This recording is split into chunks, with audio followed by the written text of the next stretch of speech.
തൻ്റെ ആദ്യ സിനിമ കൊണ്ട് തന്നെ മലയാള സിനിമയുടെ വാസ്തുശില്പ ഭംഗിയെ ഉടച്ചു വാർത്ത പെരുന്തച്ചൻ. മലയാള നാടകവേദിയിലെ അധികായനായിരുന്ന തോപ്പിൽ ഭാസിയുടെ മകൻ. സ്കൂളിൽ പഠിക്കുന്ന കാലത്ത് പൈലറ്റ് ആകണമെന്നായിരുന്നു മോഹം. 10ാം ക്ലാസ് കഴിഞ്ഞപ്പോൾ അച്ഛനോട് ആഗ്രഹം പറഞ്ഞു. തിരുവനന്തപുരത്ത് പ്രാതലും ദുബായിൽ ഉച്ചഭക്ഷണവും അമേരിക്കയിൽ അത്താഴവും കഴിക്കുന്ന ആ ജോലിക്ക് നീ പോകേണ്ട, അതിലും നല്ലത് ഇതിലെ തെക്ക് വടക്ക് നടക്കുന്നതാണെന്ന് അച്ഛൻ പറഞ്ഞു. അടുത്ത ഓപ്ഷൻ സിനിമ പഠിക്കുക എന്നതായിരുന്നു. അടയാർ ഫിലിം ഇൻസ്റ്റിറ്റ്യൂട്ടിൽ നിന്ന് സിനിമോട്ടോഗ്രാഫിയിൽ ഗോൾഡ് മെഡലുമായി പുറത്തിറങ്ങിയ അയാൾക്ക് മനസ്സിൽ ഒറ്റ ആഗ്രഹമേ ഉണ്ടായിരുന്നുള്ളൂ. ബാല്യത്തിൽ താൻ വായിച്ച MTയുടെ ബാലസാഹിത്യമായ മാണിക്കക്കല്ല് സിനിമയാക്കണം. ആവശ്യവുമായി MTയെ സമീപിച്ചു. MT തിരക്കഥ എഴുതാമെന്ന് സമ്മതിച്ചു. അതിൻ്റെ പണികൾ തുടങ്ങി. ചില സാങ്കേതിക പ്രശ്നങ്ങളാൽ അത് നീണ്ടുപോകുന്നതിനിടയിലാണ് മറ്റൊരു സിനിമയുടെ ആലോചന അദ്ദേഹത്തിൻ്റെ മുൻപിലേക്ക് എത്തിയത്. പെരുന്തച്ചൻ.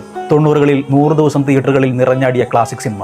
ദേശീയ സംസ്ഥാന അവാർഡുകൾ വാരിക്കൂട്ടിയ സിനിമ. ഒറ്റ സിനിമ കൊണ്ട് ഇന്ത്യൻ സിനിമാ രംഗത്ത് തന്നെ അടയാളപ്പെടുത്തിയ അജയൻ എന്ന ചലച്ചിത്രകാരന് തൻ്റെ സ്വപ്ന ചിത്രമായ മാണിക്കക്കല്ല് മറ്റു ചിലരുടെ ഇടപെടൽ കാരണം നഷ്ടപ്പെടുകയും ആ നഷ്ടബോധത്തിൽപ്പെട്ട അദ്ദേഹത്തിന് പിന്നീട് മറ്റൊരു സിനിമയും ചെയ്യാൻ സാധിക്കാതെയും അദ്ദേഹം മരണത്തിന് കീഴടങ്ങി.